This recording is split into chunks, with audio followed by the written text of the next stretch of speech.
Hello, we're just about to find out about Greta's parents.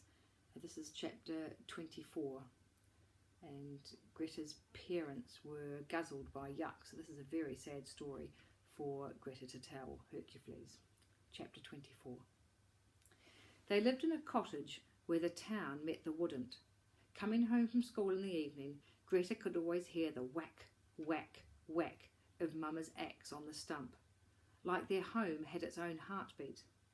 They had a donkey called Copotikop, a goat called Potch, and a dog called Wuff. Every day he ran to Greta when she rounded the corner with her schoolbook and satchel. Mama would be splitting kindling for the fire, her hair tied back with a scarf.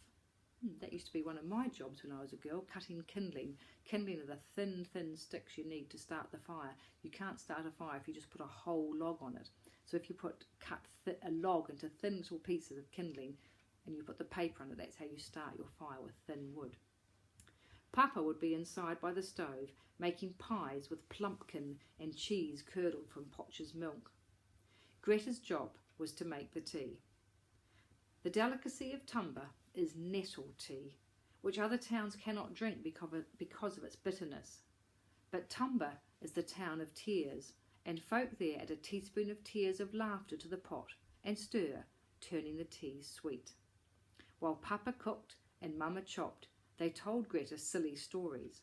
Some were tales everyone in Petrosia knew, like the invention of snow or why the green giants sleep. Others were known only by them, like the rattlesnake called Natalia. Greta listened, holding a teaspoon up to catch her happy tears, and before long she had enough to tip in with the nettles and water.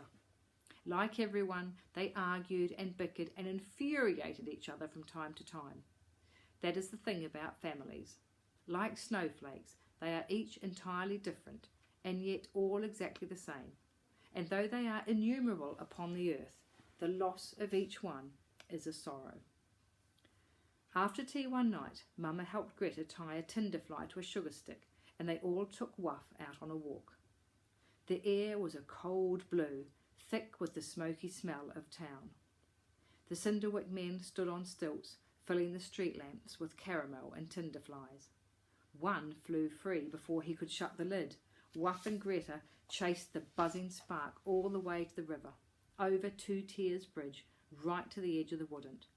There Greta stopped, but Wuff ran into the trees. "Wuff! Wuff, come back! You're not supposed to go in there!" "That dog," Mama said, shaking her head. She ruffled Greta's hair. "Good girl for not following him into the wouldn't, though."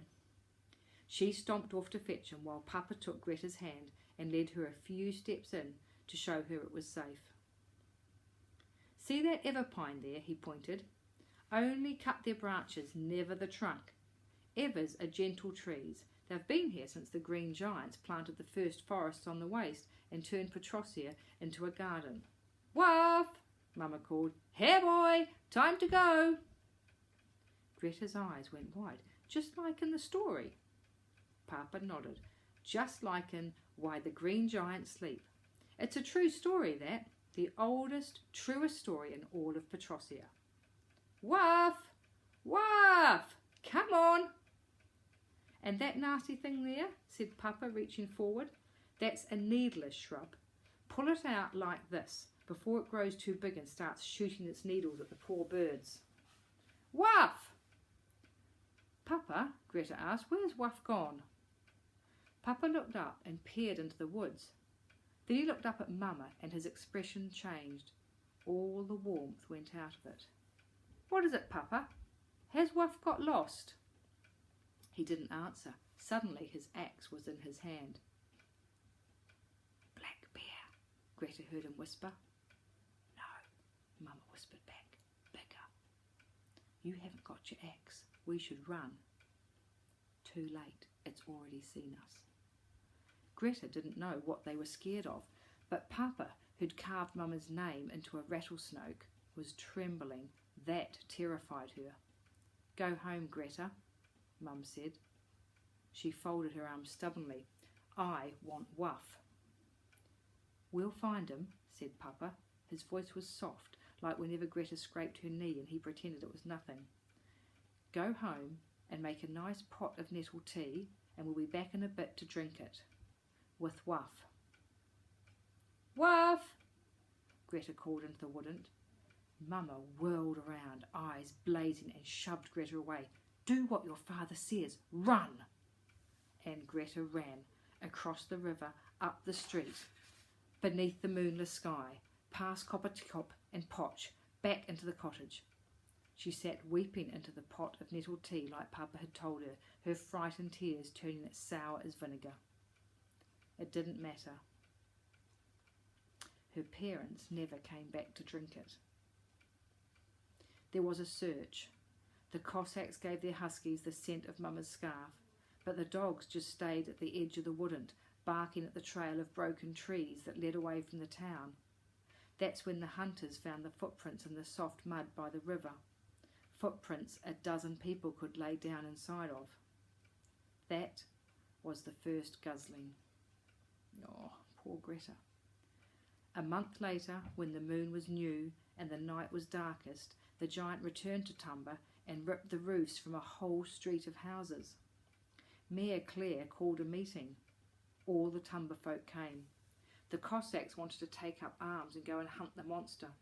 The Cinderwick men wanted to burn the whole woodland to the ground. Mrs. Lorenz suggested they all move to Lapland. But Mayor Clare argued that Tumba could not save itself. Only a hero could protect it. That night he left for Avalon with the first of the gold florins. When someone tells you a story like that, everything changes. At the same time, it stays the same. Greta's heart was still full of hurt, sorrow she couldn't let go of and wouldn't forgive. But now Hercufleas knew why. He understood her scowls and tears. He understood why she cradled the axe with the rattlesnake handle. He understood why she hated being abandoned. I'm sorry I left you to Ugor, he said quietly. He was threatening my Fleemily. Greta sniffed. You lied to protect them. Are you still angry with me? Hercufleas asked. No. I don't think I ever was angry, Hercufleas. I was jealous, because I couldn't save my mama and papa, but you still can. Hercufleas looked up. The stars were still falling. Which of the hopes they had named tonight would come true tomorrow? He closed his eyes and went to sleep, not knowing. When they woke in the morning and climbed the last hill past the lake, the answer was there on the horizon. There on the flat and featureless waste, star-shaped, as if it had fallen from the sky the night before, the Tsar's fortress. Oh, they've made it to the fortress.